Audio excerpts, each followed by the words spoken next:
Good morning, children.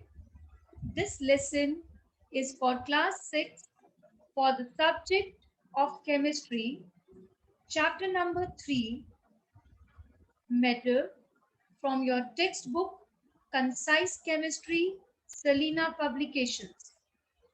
It is being submitted to you on 2nd of August 2021.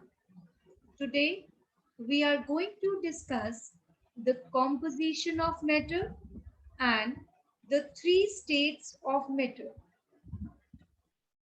Children, you all know that all substances, whether living or non-living, are composed of matter.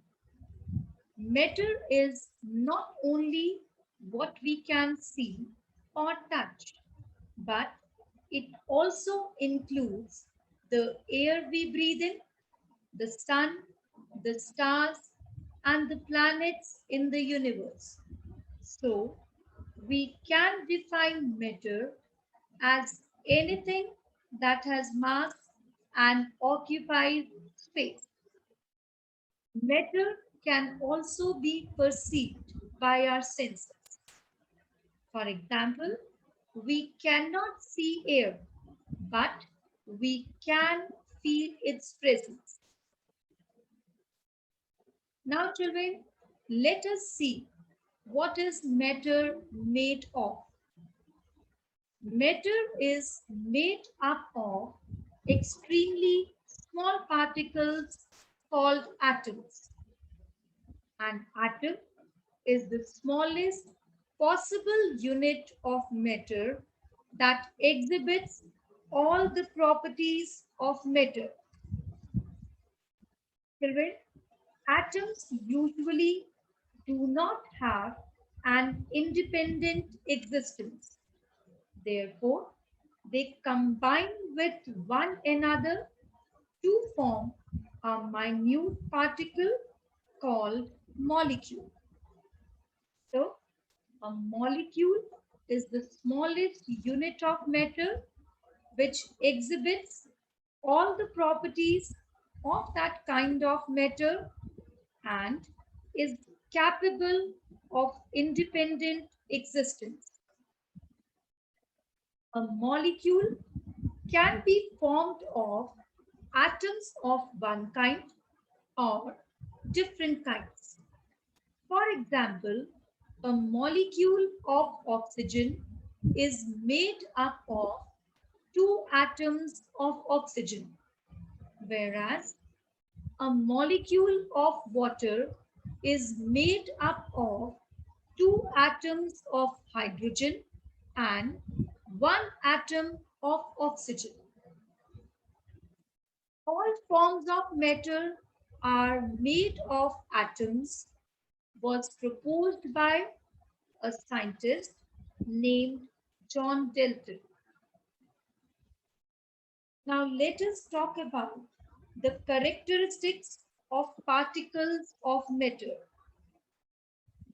Particles of matter are held together by a force of attraction that exists between them. This force is called intermolecular force of attraction. The force of attraction between particles of the same substance is known as cohesion.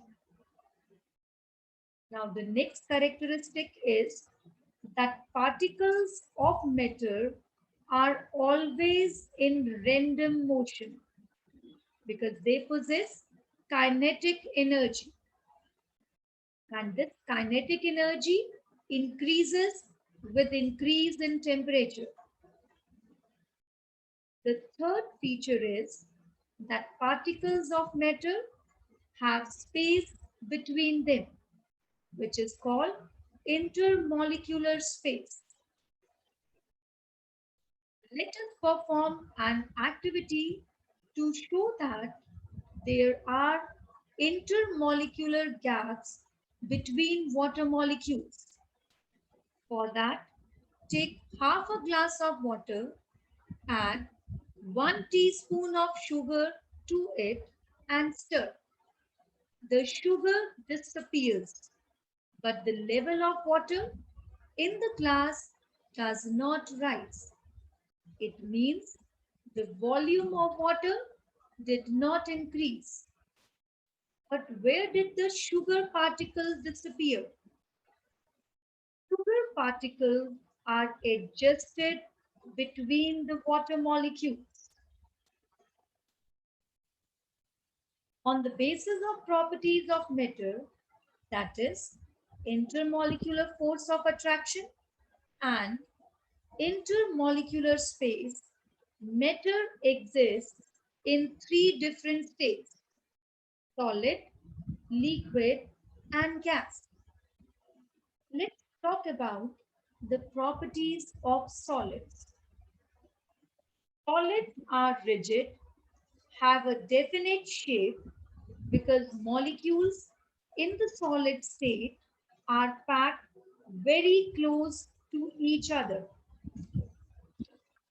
The intermolecular space is almost negligible, while the intermolecular force of attraction between the molecules is very strong. For this reason, solids retain their shape and are incompressible. For example, wood, stone, iron. The next state is liquid. A liquid has a definite volume but no definite shape. The molecules in liquids are very less closely packed than solids. The molecules have weaker intermolecular force of attraction. Therefore, liquids can flow. Examples: water, milk, fruit juice. When you pour liquid in any container, it takes the shape of that container. Also, the top surface of the liquid remains free. That means exposed to air. This shows that liquids have only one free surface. Then comes the gaseous state of matter. A gas has neither a definite shape nor a definite volume. The molecules in a gas are far apart. The intermolecular force of attraction between the molecules is very weak and intermolecular spaces are large. Gases can flow in any direction. They can be compressed easily. Also, gases exert equal pressure in all directions. For example, oxygen, hydrogen, and nitrogen gas. All substances that can flow are called fluids. Both gases and liquids are fluid. Now, children, let us discuss few questions on the basis of the topic covered above. Question 1. Why solids are hard and difficult to compress? And the answer is, in solids, the molecules are closely packed. There is a strong force of attraction between the molecules and the intermolecular space is negligible. The molecules, therefore, are not free to move. They can only vibrate about their mean positions. Next question is, Liquids can flow easily and take the shape of the container into which it is poured. Give reason. Its answer is in liquids, the molecules are not very closely packed. They do not attract each other so strongly as the molecules of solids. Thus, intermolecular spaces are larger and the molecules are able to move about more freely. This makes a liquid flow. Thus, liquids have a fixed volume but no definite shape of their own. Next question is, gases neither have a fixed shape nor a fixed volume. Explain. Its answer is, in case of gases, the molecules lie far apart from each other. The intermolecular force of attraction is so weak that the molecules have great freedom of movement. As a result, gases have neither a fixed shape nor a fixed volume. They completely fill up the space available to them. They can be easily compressed. Now, children, to continue further, let us discuss the type of movement of particles in a medium.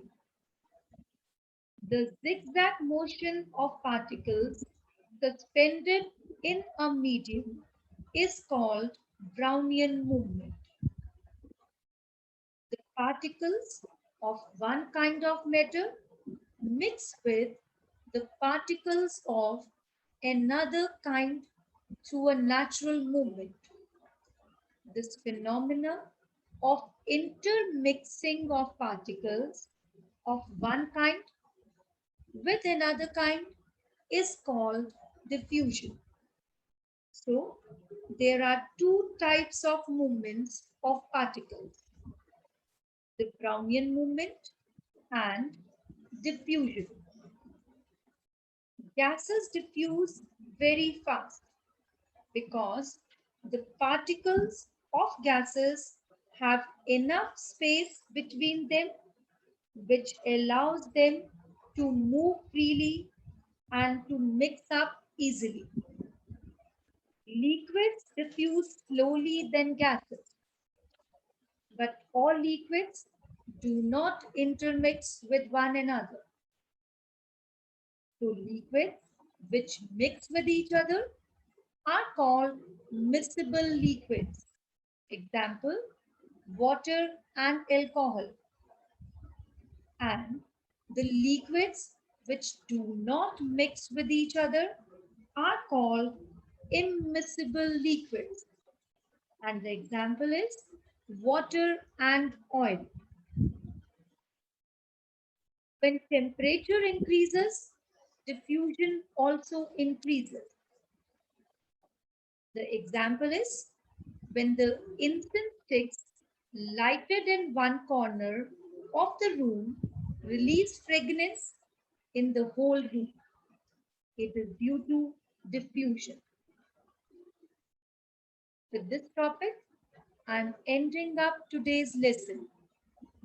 Kindly do exercise 1 and 2 of your textbook as your home assignment. Thank you, children.